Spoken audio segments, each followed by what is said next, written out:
সুপ্রিয় দর্শক আসসালামু আলাইকুম। আশা করছি সবাই অনেক ভালো আছেন। প্রিয় দর্শক, বর্তমানে কি এমআরপি পাসপোর্ট বন্ধ নাকি খোলা, সেই বিষয়ে আজকের ভিডিওতে বিস্তারিত আপনাদেরকে জানিয়ে দেওয়ার চেষ্টা করব। প্রিয় দর্শক, তাই ভিডিওটা এখান থেকে শেষ পর্যন্ত দেখতে থাকুন, আশা করি আপনাদের কাজে লাগবে। প্রিয় দর্শক, এখন আর দিন আগে আপনাদেরকে নিয়ে যাবো সরাসরি মূল ভিডিওতে। চলুন তাহলে দেখানো যাক। সুপ্রিয় দর্শক, এখান থেকে ভিডিওটা কন্টিনিউ দেখতে থাকুন। এমআরপি পাসপোর্ট বর্তমানে পুরোপুরি বন্ধ নয়, তবে সার্ভারের ধারণ ক্ষমতা বা কারিগরি সমস্যা থাকার কারণে নতুন পাসপোর্ট ইস্যু বা নবায়ন রিনিউ চরম ধীরগতি বা বিলম্ব হচ্ছে। পুরনো এমআরপি সার্ভারের 30 মিলিয়নের বেশি ধারণ ক্ষমতা পার হওয়ায় এই সমস্যা দেখা দিয়েছে, যার ফলে প্রবাসী সহ সাধারণ আবেদনকারীরা নতুন পাসপোর্ট পেতে দীর্ঘ সময় অপেক্ষা করছেন। মোট কথা হচ্ছে, বর্তমানে যে এমআরপি পাসপোর্টের সার্ভার রয়েছে, সেই সার্ভারের ধারণ ক্ষমতা পার হয়ে গেছে।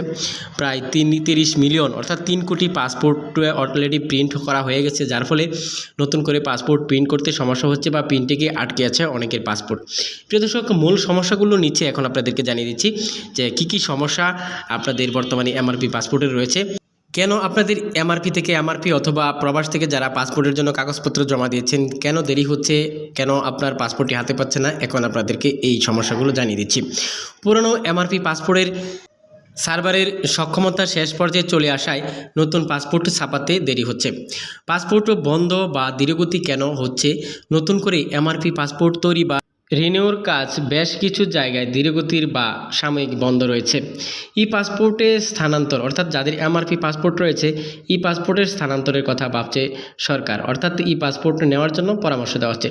সরকার মূলত এমআরপি থেকে ই পাসপোর্ট পুরোপুরি স্থানান্তরের প্রক্রিয়া চালাচ্ছে, তাই এমআরপি রিনিউতে বেশি সমস্যা হচ্ছে। অর্থাৎ যাদের এমআরপি পাসপোর্ট রয়েছে, বাংলাদেশে রয়েছেন অথবা প্রবাসী রয়েছেন, তাদের এমআরপি থেকে ই পাসপোর্ট নেওয়ার জন্য পরামর্শ দেওয়া হচ্ছে, অর্থাৎ সরকারও সে বিষয়ে উদ্যোগ নিচ্ছে, যার কারণে এমআরপি থেকে এমআরপি তারা ধীরগতি এবং প্রিন্ট বন্ধ করে দিয়েছে বা প্রিন্টে ধীরগতি আপনার সমস্যা দেখা দিয়েছে। সমাধানের চেষ্টা, কর্তৃপক্ষ সার্ভার আপডেট এবং সংশ্লিষ্ট প্রতিষ্ঠানের সাথে চুক্তির মেয়াদ বাড়ানোর কাজ করছে বাংলাদেশ সরকার। প্রিয় দর্শক, বর্তমানে যারা প্রবাসী রয়েছেন, পাসপোর্ট প্রিন্টে গিয়ে আটকে আছে, তাদের পাসপোর্ট পাওয়ার সম্ভাবনা রয়েছে, তারা এই সার্ভারের সমস্যা থাকার ফলে এমআরপি থেকে এমআরপি পাসপোর্ট দিতে পারছে না। তারা এই বিষয়ে একটি চুক্তির চেষ্টা করছে যে কর্তৃপক্ষ সার্ভার হওয়ার পরে এমআরপি থেকে এমআরপি দেওয়ার সিস্টেম চালু করবে। আবারও সংশ্লিষ্ট প্রতিষ্ঠানের সাথে চুক্তির মেয়াদ বাড়ানোর কাজ করছে বর্তমান সরকার। প্রিয় দর্শক, তারা একটি পরামর্শ দিয়েছে, যদি আপনার পাসপোর্টের মেয়াদ 6 মাসের নিচে থাকে তবে দ্রুত ই পাসপোর্টের জন্য আবেদন করার পরামর্শ দিয়েছে বর্তমান পাসপোর্ট অধিদপ্তর এবং স্বরাষ্ট্র মন্ত্রণালয়ের সুরক্ষা সেবা বিভাগ। প্রিয় দর্শক, এমআরপি পাসপোর্ট এখন পর্যন্ত পুরোদমে বন্ধ করা হয়নি। এ বিষয়ে বাংলাদেশ সরকার এবং স্বরাষ্ট্র মন্ত্রণালয়ের সুরক্ষা সেবা বিভাগ এবং বাংলাদেশ পাসপোর্ট অধিদপ্তর থেকে এখনোভাবে চূড়ান্তভাবে নোটিশ বা প্রজ্ঞাপন বা নোটিশ প্রকাশ করেনি যে এমআরপি পাসপোর্ট বন্ধ। প্রিয় দর্শক, যাদের পাসপোর্ট প্রিন্টে আটকে আছে বা কাগজপত্র জমা দিয়েছেন, আপনারা পাসপোর্ট পেতে পারেন। সার্ভার সমস্যা থাকার ফলে আপনাদের পাসপোর্ট আটকে আছে।